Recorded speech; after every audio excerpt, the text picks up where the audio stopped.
مشاهدي قناة باستارز، أسعد الله أوقاتكم أينما كنتم.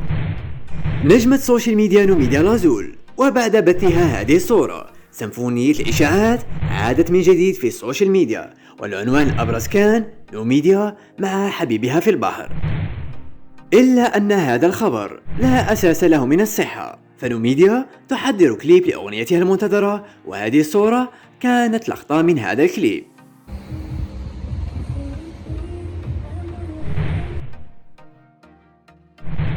متابعو نجمة سوشيال ميديا قد تساءلوا عن من يكون هذا الشخص الذي مثل مع نوميديا لازول في هذا الكليب، إلا أن نوميديا لم تفصح عن اسمه.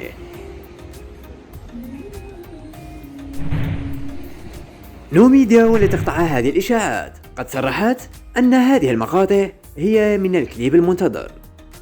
مي بيبي هذا وين كملت الكليب شوي ديزولي ما بنتش كاع ما مديت لكمش كامل ما جو فولي سي ليفي سوربريز و شوي تري فاتيغي بصح انا رايحه للاستوديو نكمل كالكو تروك باش يكون بارفي. سي بريفو اليوم جو سي باردون مي لا غالبا تعرفوني كيفاش دايره الفوك سا سوا بارفي شوي تري بيرفكسيونيست دوكو لازم نعاودو لي ستوديو ندير صوالح غدوه نطلق لكم التيزر فوزالي فواغ comme ça on va faire les choses bien, tu vois, on va faire les choses bien pour le bébé d'amour bien. لأحلى متابعين في العالم اشتركوا في القناة، فعلوا الجرس وانتظروا كل جديد على قناتكم باستارز.